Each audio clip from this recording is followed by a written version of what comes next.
Hello mga kaibigan, magandang araw po at panibagong araw at panibagong kaalaman, panibagong vlog mga kaibigan.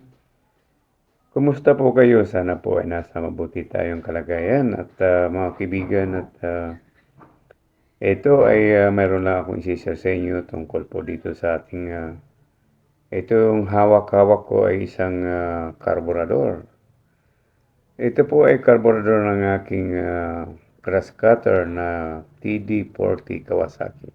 So mga kaibigan at sa aking po sa pananaliksik ay pwede pa natin magamit to. Ay ang dahil lagi naman po malinis to.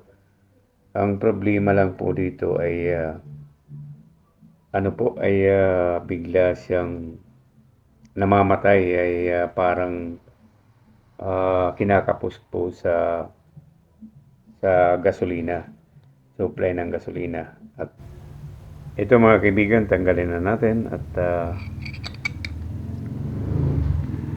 kasi okay. Siyempre kung mayroon tayong konting kalaman at kailangan nating i-share para sa ating mga kaibigan na mahilig din mag-DIY at para minus gastos po, lalo na sa mga katulad natin mga kaibigan na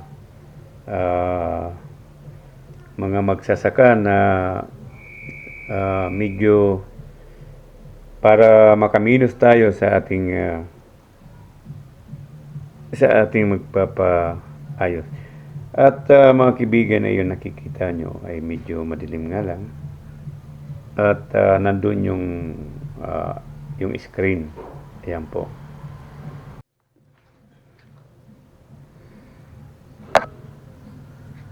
Ngayon mga kaibigan, iilawan ko po. Ayan. At makikita nyo. Yun po yung screen sa loob. Kaya pag iyon mga kaibigan na bumara, ay hindi na talaga kaya mangyayari sa grass cutter natin ay kinakapos yung ano niya at nararamdaman yun parang pupugak at mamamatay. Kaya yun po ang dahilan mga kaibigan at tatanggalin natin.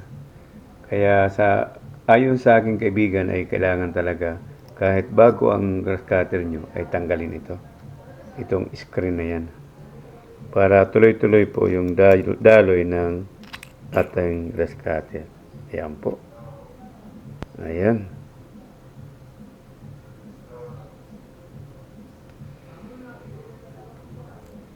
Ito po siya. Oh, kita nyo. Ayan.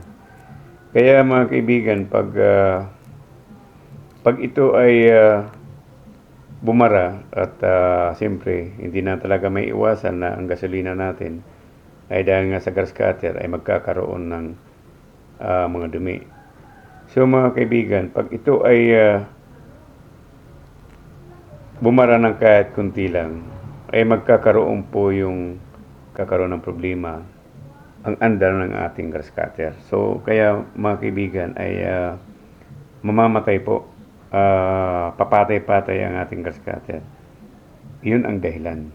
Ito po ay kahit bago ang ating grass cutter, tanggalin na natin to. At total ang naman ang ibang mga grass cutter ay mayroon namang strainer doon sa gasolina sa pagsali ng gasolina. At ang kagaya ko rin sa akin ay linagyan ko po ng filter para siguradong hindi para laging malinis. Ito mga kaibigan, isipin mo kung gaano ka halos wala na pong butas itong ano na ito, yung strainer na ito. Ay makikita nyo halos napakaliit talaga. Kaya kung timbara lang ay hindi na po makakapasok yung gasolina. Kaya mangyayari po ay mamamatay ang ating grass cutter. So mga kaibigan, maraming salamat po. Sana po mayroon kayong natutunan sa aking video at lang po mga kaibigan, pwede nyong i-share para mapanood naman at magkaroon naman ng idea ang iba na nating mga magsasaka. At doon po sa mga baguhan, kung maaari lang po mga kaibigan, pahingi po ng isang subscribe. Iyan po ay malaking tulong po para sa aking YouTube channel.